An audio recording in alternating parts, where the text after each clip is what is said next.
Hola, ¿qué tal?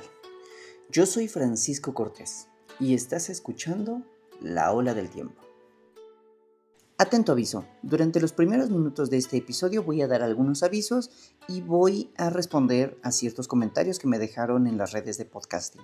Si no te interesa escuchar esto, con toda confianza bríncate esta parte hasta el minuto 9 con 30 segundos. Ahí empezará la historia del día de hoy.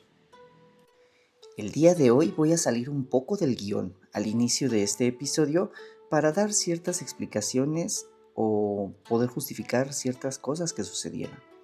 En primera, quiero disculparme por no haber subido episodio las últimas 2 semanas. La primera de ellas fue porque estuve con cierta enfermedad. Tuve un poco de gripa, tos, tenía la garganta inflamada. No pude subir episodio porque básicamente no podía grabar. Mi voz estaba un poco afónica, me costaba mucho grabar y no me gustaba cómo sonaba. Entonces preferí no hacerlo, no esforzarme de más, permitir que sanara correctamente. Y después de esto, la verdad es que estuve ligeramente ocupado porque mi cumpleaños fue la semana pasada, el domingo 5 de julio. Entonces, pues tuve ciertas ocupaciones, visité a algunos amigos, estuve saliendo con la familia. Entonces no pude subir un episodio en estas fechas, también porque no me di el tiempo de grabarlo. Pero en estos días también he estado investigando y ahondando un poco en el tema del personaje que vamos a tocar el día de hoy. El personaje principal de esta fecha es Fujiwara Michinaga, que fue uno de los regentes más importantes del periodo Heian. Aparte de eso, quiero también hacer cierta mención de algunos comentarios que he recibido en redes sociales. Principalmente en las redes donde se publican los podcasts, y les agradezco mucho que lo hayan hecho. En primera, me gustaría saludar a Ani Praxedis, que dice que le gustó mucho la creatividad en el nombre. Agradezco mucho el comentario, fue algo que me inspiró poner un nombre que tuviera cierto significado o cierto pues simbolismo con lo que es Japón. Entonces, gracias por mencionarlo, te agradezco mucho, Ani Praxedis. También quiero mandar un saludo a Mauricio Riquelme, que me comenta que sería muy bueno que comentara las fuentes de donde obtengo la información. Y aquí quiero ahondar un poco. Es un poco complicado para mí ponerle las fuentes. En primera, porque la mayoría de ellas están en japonés, y en segunda, porque utilizo muchas fuentes de donde obtengo la información. Así que voy a explicar un poco cuál es el proceso creativo, digamos, para obtener esta información para ustedes. Lo que yo hago es literalmente meterme a Google. Ya tengo una lista de los personajes a los que voy a tocar, principalmente emperadores y en este caso, en esta época, los regentes. Por lo tanto, empiezo a tomar el nombre del personaje del que voy a hablar y hago una búsqueda en Google directamente.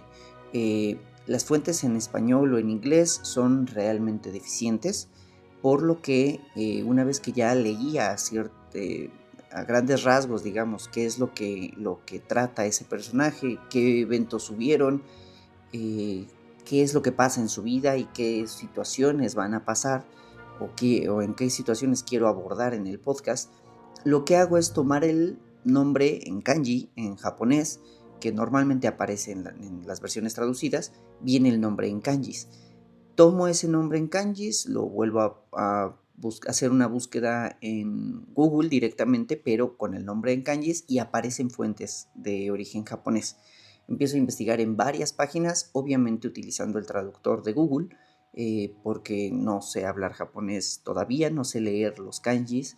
Por lo tanto, hago una traducción y me aparecen fuentes chinas, me aparecen fuentes japonesas, e incluso en algunos puntos he he investigado en fuentes coreanas, pero principalmente son fuentes japonesas y chinas. Eh, en estas fuentes hago la traducción. Soy muy metódico en fijarme en los nombres de los personajes, porque en las traducciones en japonés cambian algunas veces los nombres, en las traducciones al inglés y al español a veces algunos nombres se latinizan o quiero creer se romanizan y por lo tanto algunas traducciones cambian un poco el nombre de los personajes, así que soy muy cuidadoso en checar que sí sea el mismo personaje del que estoy hablando o no pasar por alto alguna información porque simplemente el nombre no aparecía como lo conocía. Por lo tanto, realmente es complicado darles fuentes de mi información porque checo muchas. Lo que yo hago es justamente leer una página completa hablando sobre la historia del personaje. Voy checando si hay algunos personajes que cruzan con su historia, personajes importantes, que sean importantes mencionarlos. Leo también la historia de estos personajes en varias fuentes. No voy a mentir, principalmente en Wikipedia, pero después intento buscar en fuentes más confiables y lo que hago es corroborar la información entre una y otra. La información que puedo corroborar en varias páginas es la única información que yo tomo para el podcast y es la única información que les comparto.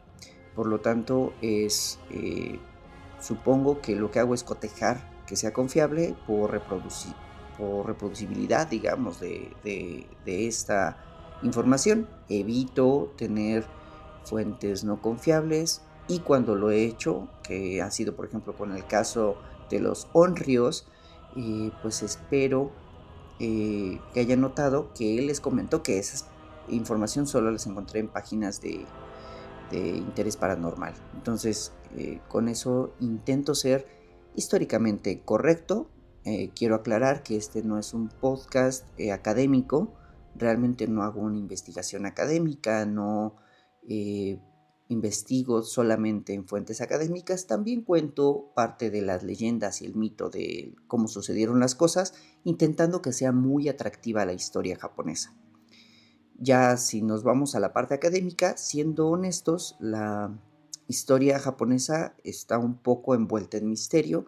Eh, Hay pocas cosas que se pueden corroborar históricamente y en algunos momentos se considera tal vez un poco mitológica, pues las crónicas siempre intentan ensalzar a los emperadores o a los regentes o a las familias importantes, así que es un poco complicado. Me alargué con esta explicación, pero espero que con esto tengan un poco más de conciencia de cómo es que obtengo la información. Pueda haberte dado la confianza, Mauricio, de que con esto tú puedes creer que estas fuentes son confiables o no. Ya me dejarás un comentario en este episodio, espero, acerca de qué opinión tienes de mi proceso creativo. Bueno, siguiendo con los saludos, quiero también saludar a Nimeria31, que me comenta que ellos son españoles, pero que me escuchan desde Irlanda. Por ellos supongo que Nimeria y su familia, les mando un fuerte abrazo hasta Irlanda y me da mucho gusto saber desde dónde me escuchan. Saliendo un poco de los comentarios que me dejaron en Spotify, también mando un fuerte saludo a Martino Yetanaba Corena. Espero haber leído bien tu nombre, Martino. Hace un mes él me comentó en YouTube, fue el primer comentario que tuve en cualquiera de mis redes, así que te agradezco mucho y te mando un fuerte abrazo. Muchas gracias por tu comentario que dejaste en YouTube. Y por último, también quiero mandar un saludo a Ana de los Santos, que también dice que le ha gustado mucho el primer episodio. Espero llegue hasta aquí, hasta el episodio 18, pero ella me comentó en iVoox. Muchas gracias, Ana. Espero que puedas llegar hasta este episodio y si llegaron todas las personas que mencioné, por favor déjenme un comentario, vuélvanme a dejar un saludo. Les agradezco mucho su apoyo. Créanme que estos poquitos comentarios me han llenado el corazón y me han inspirado un poquito más a seguir con esto. Sin más preámbulos, termino con esta parte de comentarios fuera del guión. Si te gustó o quieres que te mande algún saludo en alguna edición siguiente, comenta la palabra Kami, así sabré que llegaste hasta aquí y escuchaste todo lo que dije. En el episodio anterior les conté acerca de cómo el emperador Murakami gobernó sin la necesidad de nombrar oficialmente a ningún regente Fujiwara, y cómo su gobierno sería recordado como la edad dorada del Japón antiguo, gracias al florecimiento de la poesía, la música y las artes cortesanas, así como un enorme interés personal del emperador en la administración del Estado. Tras la muerte de Murakami se desencadenaron luchas sucesorias que los Fujiwara aprovecharon para eliminar a sus rivales políticos y consolidar aún más su dominio sobre la corte, preparando con esto el escenario para la época de los grandes regentes. Créanme, si el poder de los Fujiwara les parecía mucho en estos momentos, lo que viene será mucho peor. El día de hoy hablaremos de la historia del más poderoso de los regentes Fujiwara, o al menos del inicio de esta, un hombre llamado Fujiwara Michinaga. Él nació en el año 966 y era hijo de Fujiwara Kaneye, que, para refrescarles un poco la memoria, había disputado y perdido la regencia contra su hermano mayor, Fujiwara Kanemichi, en el año 972. Esta derrota política sumió a Fujiwara Kaneye en una profunda decepción, pero logró sobreponerse y regresó como actor político, escalando puestos cada vez más altos en la corte. 5 años después de su derrota contra su hermano enfermó gravemente y cedió el cargo de Kanpaku a un primo suyo, llamado Fujiwara Yoritada. Pero esta vez, Kaneye no se sintió menos por este rechazo. Continuó sirviendo tan hábilmente que un año después fue nombrado ministro, en el año 978, y este era el cargo administrativo más alto que había, con lo cual se colocaba como uno de los principales miembros del consejo, solo por detrás del regente y del emperador. Y aquí es donde la suerte finalmente se pone del lado de Kaneye y de su familia. En el año 980, su hija da a luz al primogénito del emperador Enju, el príncipe Kanehito. Y con esto, Kaneye al fin tiene un lazo familiar con la línea principal de la familia imperial. Pero no todo fueron golpes de suerte, aún existían obstáculos en su camino.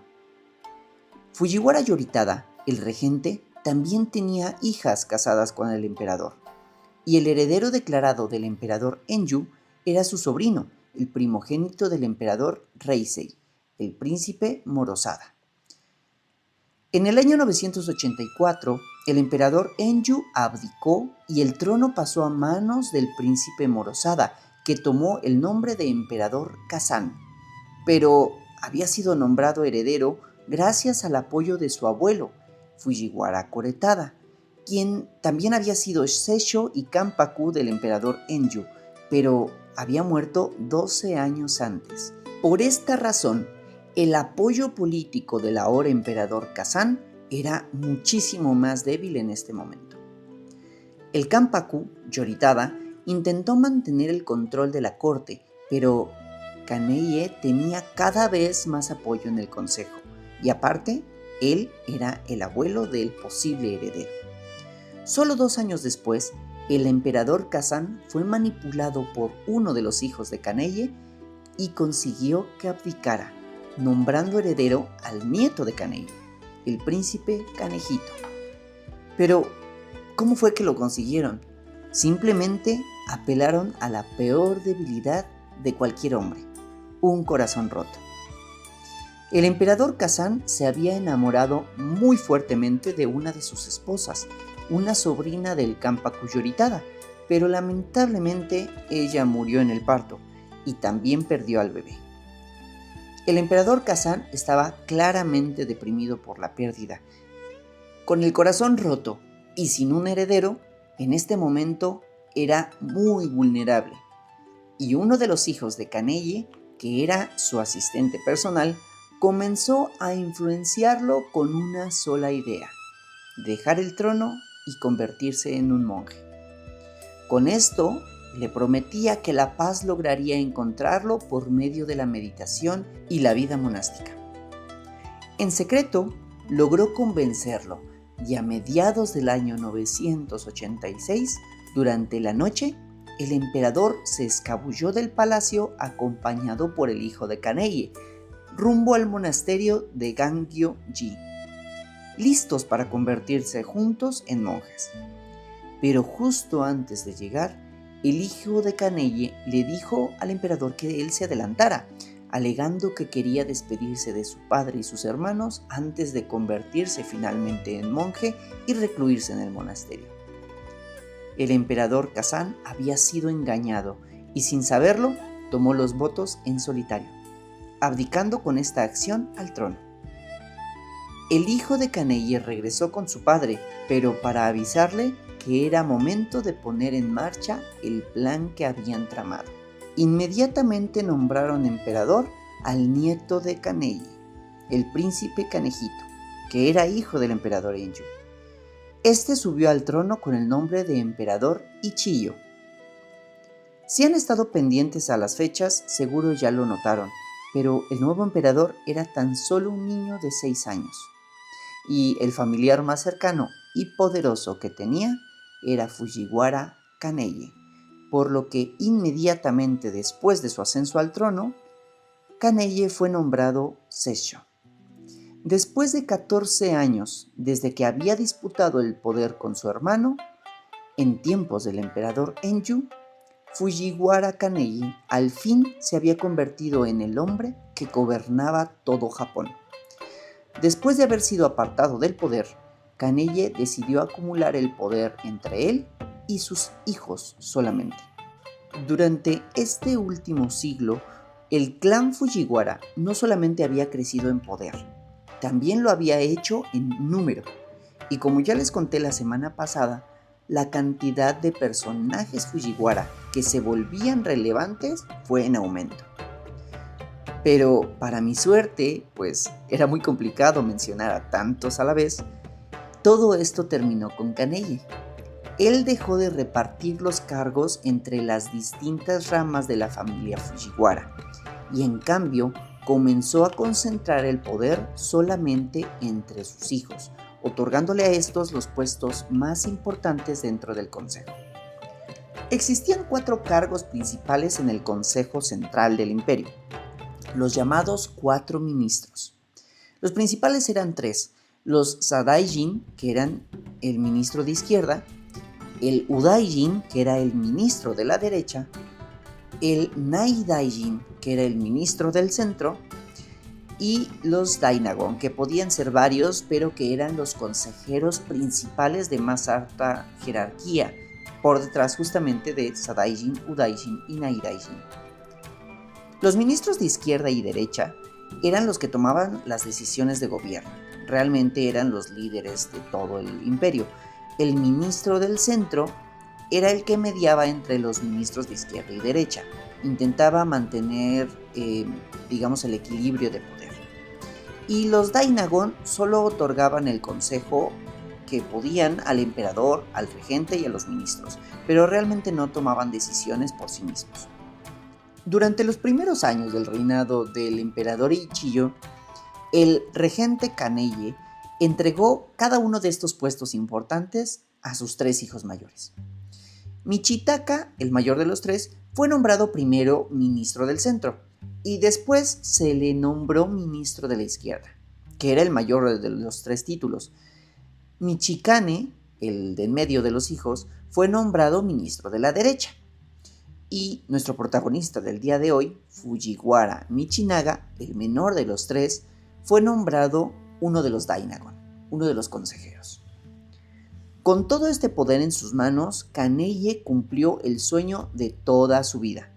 Reorganizó el imperio, reestructuró la burocracia imperial y las provincias incluso volvieron a respetar el control del gobierno central, cosa que ya se había perdido en los últimos años, como ya les he comentado. Los Fujiwara construyeron un palacio enorme en Heian. La era de los regentes solo estaba comenzando. En realidad, el poder que ostentarían durante el próximo siglo sería mucho mayor. Kaneye sembró la semilla definitiva de este nuevo periodo, pero no cosecharía sus frutos, pues en el año 990, después de la ceremonia de mayoría de edad de su nieto, el emperador, decidió retirarse y entregó el cargo de Kanpaku a su hijo mayor, Fujiwara Michitaka. Kaneye falleció 2 meses después a la edad de 63 años. Realmente ya era un hombre grande para esta época. Fujiwara Michitaka llevó las riendas del gobierno como Kanpaku durante 5 años más, pero enfermó y en el año 995 también falleció, mucho más joven que su padre, a los 42 años, dejando en su hermano Michikane, el de en medio de los tres, el cargo de Kanpaku. Pero lamentablemente él también enfermó. Posiblemente sea esto fruto de algún brote epidémico, pues solo 7 días después falleció a sus 34 años de edad. Estos eventos generaron una pequeña crisis, pues la estructura de poder que Kaneye había alcanzado con sus hijos había desaparecido de la noche a la mañana, en el plazo de unos pocos años. El nieto de Kaneye, llamado Korechika, intentó hacerse con el título de Kanpaku. Korechika era hijo de Michitaka, el mayor de los 3 hijos de Kaneye. Apelando al poder que había ostentado su padre Michitaka, él obtuvo el poder, pero aquí es donde realmente nuestro protagonista de hoy hace una aparición magistral. Fujiwara Michinaga disputó el título contra su sobrino, actuando con muchísima inteligencia. Logró manipular una situación a su favor de una manera magistral. Resulta que Michinaga se enteró de que su sobrino, Korechika, se encontraba con una amante en uno de los palacios de los Fujiwara en Heian. Por esta razón, Michinaga decidió manipular nuevamente al ex emperador Kazan al hacerlo visitar con una excusa cualquiera ese mismo palacio. Cuando el emperador había acudido a ese palacio, Korechika se enteró de que ahí estaba él, pero no se le informaron los motivos de esta visita, así que él creyó que el ex emperador Kazan se había encontrado con su amante también. Y en un arranque de celos digno de una telenovela mexicana, salió por la noche a esperar al emperador fuera del palacio junto con su hermano. Al salir el emperador hubo una pequeña pelea. Y el resultado de esta pelea fue que Korechika sacó una ballesta y atacó al emperador disparándole una flecha o una saeta de la ballesta que por milagro solamente atravesó sus vestiduras sin dañarlo físicamente. Pero esto fue suficiente para que Michinaga tomara como excusa ese ataque y organizara una enorme campaña de desprestigio hacia su sobrino, acusándolo de no saber respetar el título de la familia imperial o del ex miembro de la familia imperial. Korechika no logró recuperarse de este incidente. Su vida política se quedó arruinada por el resto de sus años, mientras que Michinaga fue nombrado inmediatamente ministro de la izquierda, que como recordarán era el mayor de los 3 títulos de ministro. El emperador no nombró un nuevo regente propiamente dicho, pero gobernó con Michinaga a su lado durante el resto de sus años de gobierno. Michinaga controlaba todos los órganos de gobierno sin siquiera necesitar de familiares como lo había hecho su padre. Michinaga era de facto el regente y ni siquiera tuvo que quedarse a vivir en Heian. Su poder era tan inmenso y su control tan estable en la corte que decidió mudarse a su propio palacio personal en la ciudad de Mido, que estaba a un buen tramo de camino, un par de días. Todos los asuntos de gobierno pasaban por sus manos antes de ejecutarse, por lo que de manera no oficial fue llamado Mido Kanpaku, el regente de Mido, la ciudad en donde tenía su palacio. Michinaga se convirtió en el primer hombre que controló el gobierno sin necesidad siquiera del título de regente. Era un verdadero poder entre las sombras, aunque era un secreto a voces que él mandaba. Todo el mundo lo sabía y pocos se atrevían a oponerse a él. Pero al menos durante estos años, Michinaga solo ocupó el cargo de ministro. Siguiendo la tradición Fujiwara, Michinaga también casó a su hija, Fujiwara Shoshi, con el emperador. Rápidamente esta se volvió la esposa favorita del emperador y en el año 1001 la otra esposa del emperador murió, por lo que Shoshi se convirtió en su única esposa y obtuvo el título de emperatriz. La emperatriz Shoshi tuvo 2 hijos con el emperador, los príncipes Atsuhira y Atsunaga, nacidos en el año 1007 y 1008 respectivamente. Michinaga no solo mantuvo el poder con la ayuda del clan Fujiwara, también se volvió un aliado cercano de los Minamoto, especialmente de la rama Minamoto que descendía de los herederos del emperador Seiwa. Esta era una de las ramas más poderosas, y tanta fue su cercanía que incluso se casó con 2 hijas de los líderes Minamoto. Los Minamoto actuaron como samurái al servicio de Michinaga. Aún no existía este término, pero realmente su función era prácticamente la misma. Ellos eran su brazo armado. Sus 2 favoritos fueron Minamoto Yorimitsu y Minamoto Yorinobu, los cuales fungieron como generales, gobernadores, y en general Yorimitsu es protagonista de algunas leyendas importantes de este periodo histórico. Por eso mismo hablaremos a detalle de ellos en el próximo episodio.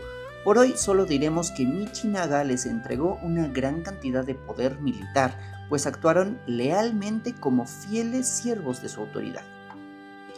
Michinaga logró controlar el gobierno de Heian.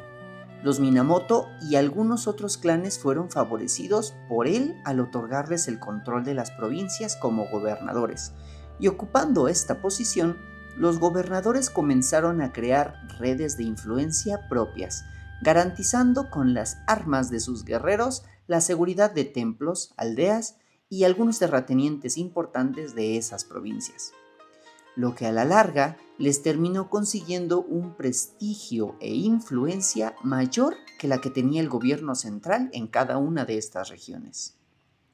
Con Fujiwara Michinaga no surgió el feudalismo japonés, pero sin duda, durante su gobierno se favoreció el establecimiento de señores guerreros poderosos como los principales líderes y protectores de las provincias. Los samurái comenzaban a obtener un control y un poder real en este momento. Hasta este punto, Michinaga ya parecía haber conseguido todo aquello con lo que cualquier noble de la corte podría haber soñado jamás. Había derrotado a sus rivales políticos, controlaba los principales cargos del gobierno, había fortalecido la alianza con las familias militares más importantes del país, y, aunque oficialmente no llevaba el título de Kanpaku, todos en la corte comprendían que ninguna decisión importante podría tomarse sin pasar primero por sus manos. Pero como ya hemos visto en este podcast, la corte rara vez se mantiene en calma, y esta no fue la excepción. El poder y dominio de Michinaga tenía un solo punto débil: el heredero. El príncipe Okizada, hermano del ex emperador Kazan, había sido nombrado heredero desde el momento en el que Kazan abdicó, y aunque habían pasado 25 años desde ese momento, Michinaga no podía hacer nada para apartarlo del poder. El problema era que la salud del emperador Ichiyo comenzaba a empeorar, y cada vez era más claro que el príncipe Okizada no era nada afín al régimen y a los intereses de Michinaga. El poderoso Fujiwara no podía detener la sucesión del príncipe Okizada, pero sí pudo prepararse para ello. Su control sobre los nobles, sus poderosas alianzas y su autoridad incuestionables fueron la mejor herramienta que tuvo para acometer este fin. En el año 1011, el emperador Ichiyo, ya muy debilitado por enfermedades, decidió abdicar y se retiró a un monasterio budista, dejando el trono a su primo, el príncipe Okizada. Pero también dejó como herederos a sus hijos, Atsuhira y Atsunaga, los 2 nietos de Michinaga. El príncipe Okizada subió entonces al trono con el nombre de emperador Sanjo. Era un hombre de 35 años, realmente sano para esa edad, y tenía un enorme deseo de gobernar por su cuenta, de forma independiente. Por obvias razones, el emperador no necesitó ni buscó un Kanpaku, pero al intentar ejercer su autoridad, descubrió que el amplio control de la corte que tenía Michinaga no le permitiría hacer nada sin su aprobación. El emperador, en medio de su frustración, se topó terriblemente con otro inconveniente.